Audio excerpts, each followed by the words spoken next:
is The Jolt. Go! With Larry Flick on SiriusXM OutQ.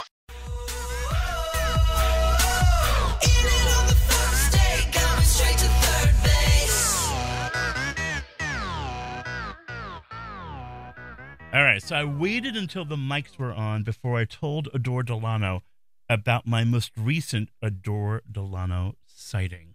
I'm scared. So it's Saturday night. I'm home alone, clicking around the internet. Where does a boy land on a Saturday night when his husband is away? Xtube? Oh my gosh, was my porn on there? You did porn? Well, no, I have nudes online, but I didn't know it. Oh, I'll have to look for that. Yeah. But no. So I click on something that says, "Give me tonight gangbang."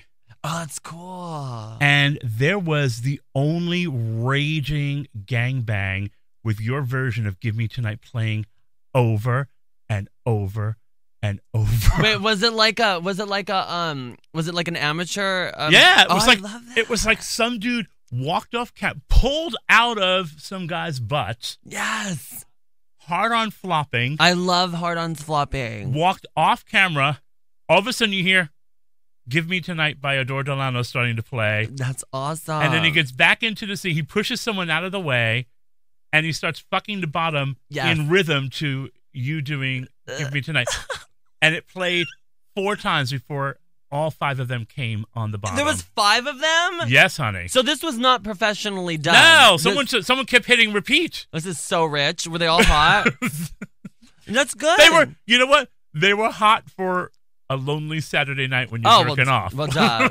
I usually like watching porns with guys that are ugly anyway, so it's good. No, I love that. I thought you would like that. I love that. I wrote that down and kept it a secret until I saw you. I thought the only artist I know who would really get off on this would be you. I'm going to look it up now, dude. I'm not even kidding. I'll post it on fucking Twitter. I swear to God I will. I love that. I encourage, people to have sex to my music. Why not, right? Yeah, the new album is, I just finished my second album. That has a bunch of sex songs in it, so it should be fun. So let's tell everybody where they are. You're on SiriusXM OutQ. I'm Larry Flick, and that is the increasingly legendary Adore Delano. It's really good to see you again. Thank you. It's really good to see you again. You look really good. Thank you. I look like a Simpson right now. Like, don't front. Like, I just got my top lip done, so I look like kind of like Bart, but it goes away. What'd you do to your lip? I had to get it. Well, this is the thing. My lips were just not. There weren't Adore for me. So I had these shots right here underneath, and then it ended up looking like a kitty cat. Right?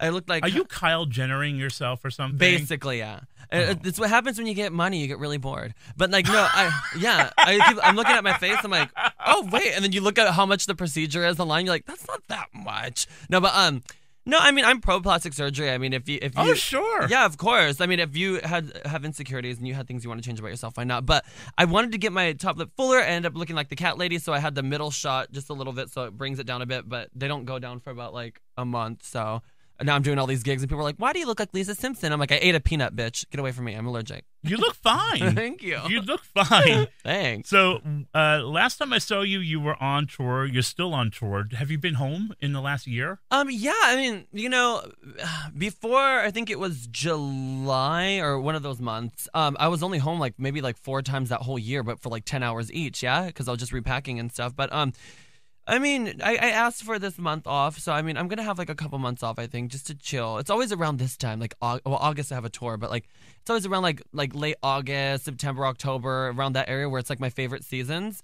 which I think where I'm gonna release my second album, where I just want to chill. I just want to come back to myself, because that's just where I feel most of myself, I guess, is fall. I don't know. I just want to go back home and just look in the mirror and be like, Nam yo ho den yekyo, like what's love got to do with that? It's very that. So the first album, Till Death Do Us Party, huge. Yeah, it was surprisingly received pretty well, which is cool. It became the obsession of a lot of people, including me. It was I think people were surprised. I know I was surprised, because you don't expect someone coming out of a show like RuPaul's Drag Race to make a real record. It was a real record. It wasn't a cash-in record. No, never. And never did that. It is it was surprising how deep it was. We've been playing it nonstop on this show since I got my hands on it, and people are still requesting it. And we're like 5 cuts deep into the record. Did you make the record thinking that people were going to have any kind of reaction to it? No, not at all. I remember after filming Drag Race, they give you your phones back, yeah, and you go outside the hotel the last day when you film. And I remember calling up my friends. And I'm like, I want to make an album. Like, I want to do this. Like, this is perfect. It's something that I wanted to do as a door for like a while, yeah. And it's like I was given this opportunity.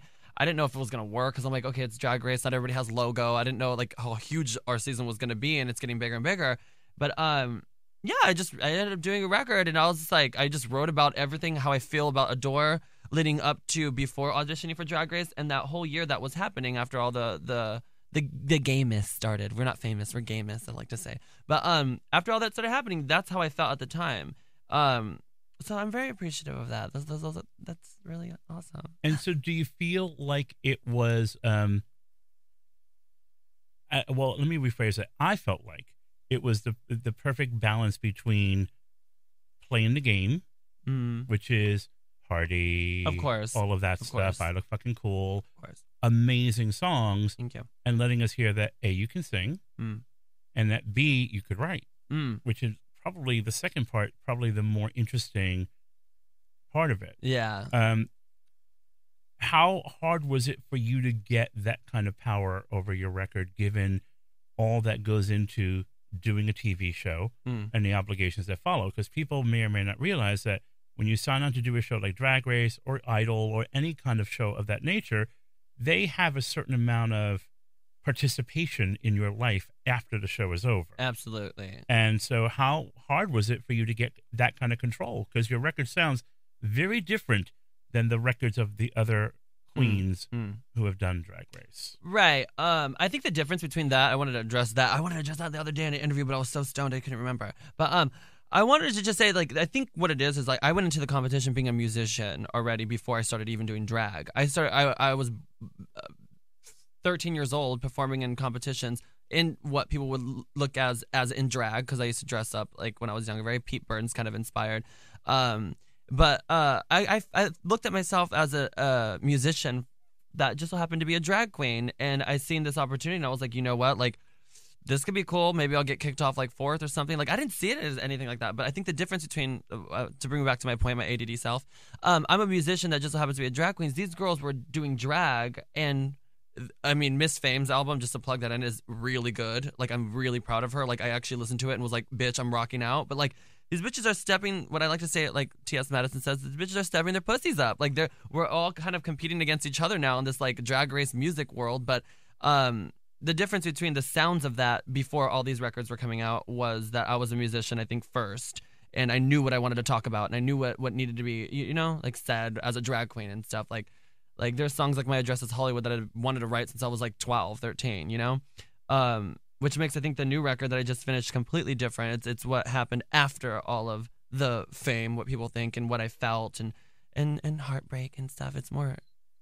We're going to get to that new record in a second, but I want to talk a little bit more about what has happened to you, Danny, over the past year or so, because you were thrust into this crazy life on the road. While you were on the road, the show aired, became huge. I mean, psychotically huge. Nuts. To the point where people couldn't let go of it. I know. During the most recent season. No, I know. I mean, bless those poor girls from season 7. They'll never live down the shadow of season 6. No, that's how big it was. No, they won't. And it's true, though. They won't. And it's not a diss against them. It's just that's how big the season was. Yeah. To the point where they were imitating you and imitating Bianca and imitating Courtney and imitating, like, they were doing riffs on you guys on their season. Yeah. So when that's happening and you're out in the world and you're singing, you're gigging, and you're trying to just make a living and make it work, of course, how does all of that fuck with your head? It really fucks with your head, man. I mean, like I said, around August, I had to take a break. There's just a lot of like personal shit that was happening at home that you're not able to even get to, or even you can't even pay your rent, go see, you can't pay bills. Like it's like you're constantly, you know what I mean? Like you have to have your mom do it for you, and it's like it's really fucked up, man. Like you don't get to see your family, be there for your nieces or nephews' birthdays, your family, nothing like that. So it's like you're literally on tour 24/7. Like people are like, oh well, Nikki could do it, Brittany can do it. It's like no, bitch, we're actually on the road every single day. Like there's not like an album that comes out and we just go for like a few months and then stop and we get to chill for the rest of the year. Like we're literally like there's some shit. There's a pride in some part of the country that we're flying back and forth to, and it really takes a toll on you. And a lot of people don't realize that. It's like, yeah, we were on a little show called Logo, and we're not like Nicki Minaj and Britney Spears, but it's like we tour a lot. Like it's like I didn't even know that it was gonna be this much. I knew it was gonna be a lot, but it's like every day we're in a different state every day, and it's like cool. Like it takes a toll on you, man. It really does. At what point do you wish you hadn't done it? The point I wish I hadn't done it is when you're incapable of finding love. I think when you're on the road, it's so funny. I travel with my cousin, who's one of my freaking ride or dies, my best friend. I get to travel with a piece of home with me. He travels with me as my assistant road manager. But it's like he sees the pattern of me. I just like living fantasies sometimes because I know that it's just for right now. It's not real. Like you can't. The show's too big, and there's always like a hidden agenda between somebody's like, actions and stuff, and you're like, sure. Your trust issues. I mean, when at least to me, I just want to be loved, and when it's not possible, it's like I just like living that fantasy. I think that's probably the hardest for me. So what's it like when people forget that your real name is Danny? That people are so caught up in the adore fantasy that that's who you are to them. Yeah.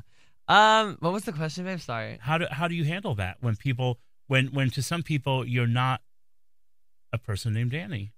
Because that's who you are. You're sitting in front of me right now, and you're Danny. Yeah, of course. It's hard. It's hard to deal with. I mean, I lock myself in the room sometimes. I like being alone. I like writing music. I like It's hard. You find your escape, man. I mean, it's weird. I didn't think that it was going to be like this because and then I talked to people like Bianca and like other people, and it's like this has actually happened to all of us. Like all the people that are being like, I know. So I mean, I don't know. It's just It seems because I've gotten a chance to get to know a few of the folks from your season, and I think that it's all kind of, I don't want to say terrorizing, but I feel like it's hitting you harder or hardest because you're an artist, and the lines between Adora and Danny bleed very, very much. And whereas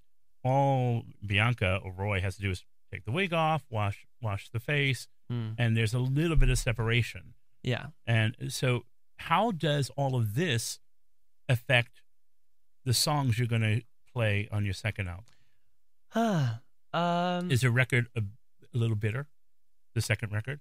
Yeah. I think it's there's songs that, okay, we have like the songs that I'm in love with, like the commercial sounding songs, very like, you can put in a fucking car ad kind of things, and I love those. It's more of like those ones are not like party pop your pussy songs. Those are kind of like hippie vibes that smoke a joint and like be really cutesy, like, hey, let's go to the park. But the sadness of some of the songs in the record, I think, kind of play into like the story of like what I went through in the whole year. I mean, there's a song called 4 a.m. that I wrote about my family and about my falling in love in Australia and getting left, like stuff like that. And it's just I don't know. I mean, it's just, you got left. I didn't get left. I got fallen out of love with by my ex, but and that affected me as well, being on the road. And I think the thing is that when you go through shit like that and you're constantly touring, you don't have enough time to deal with it. It'll just come out of nowhere. Like I'll be like, like I think we're in like the Philippines, like, and we're like every single day we flew from here to there to Australia to the Philippines to Singapore, and like I was like sitting in the Philippines, and I just started crying. And I talked to the other girls, like I do that too, like all the time, like randomly, like it just happens because you don't deal with it as a human being, right?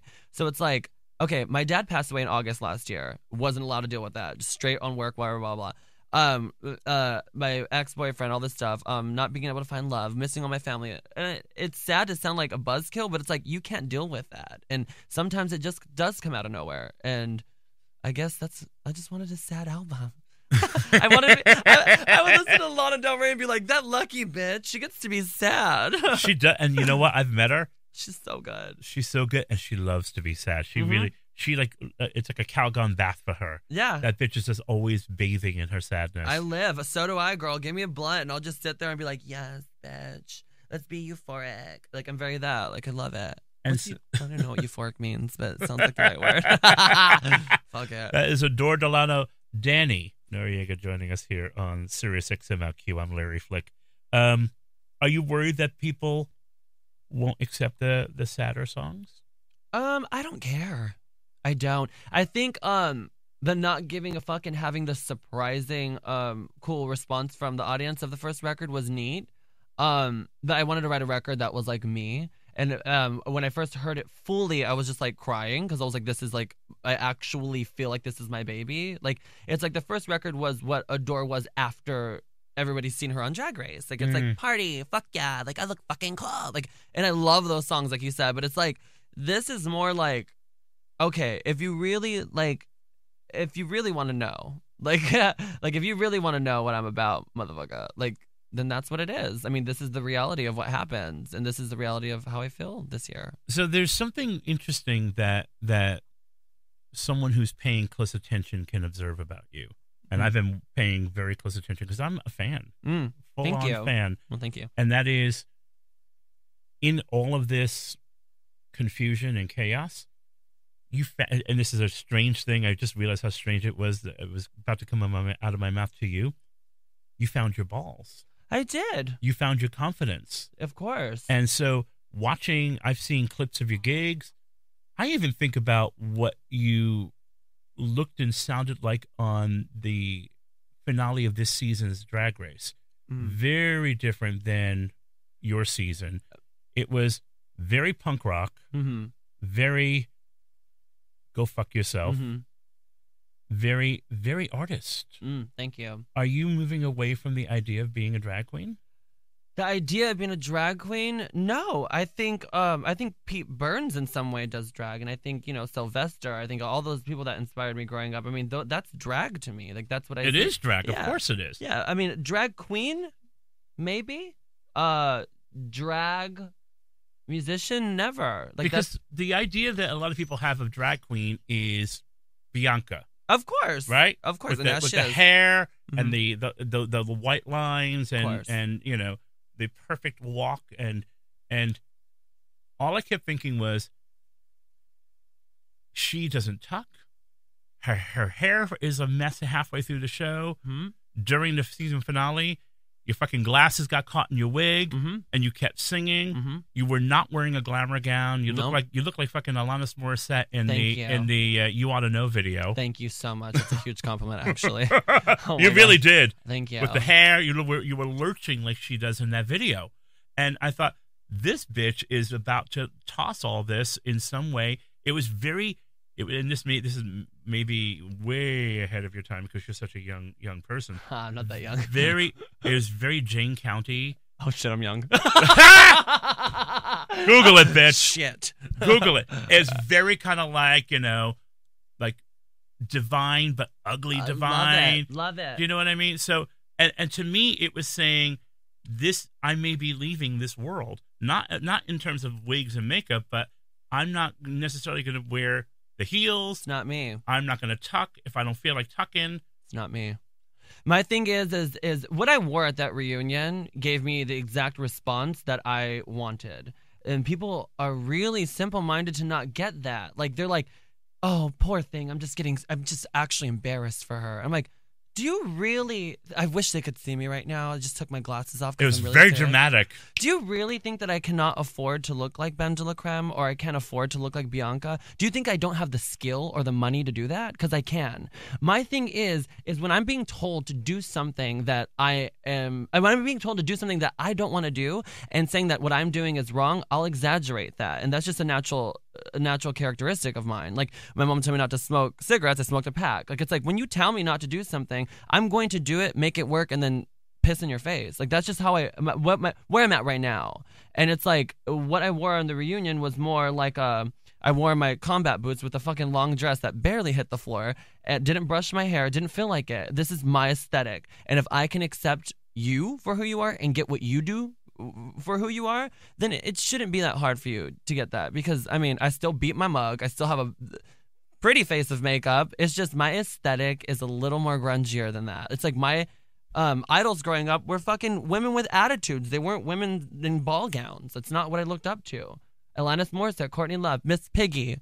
Fucking, are you kidding me? Anna Nicole Smith. These people were tragic Hollywood beauties that really inspired Adore. And that's what I want. The grunge movement. What the fuck? Like, do we not forget about that? That RuPaul was wearing jock straps and fucking headgear in the 80s? Like, did we not understand that? Like, where did we lose sight of that and make everybody a glamazon? Can we not talk about that?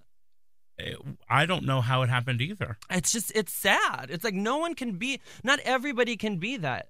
They can, but not everybody wants to be that.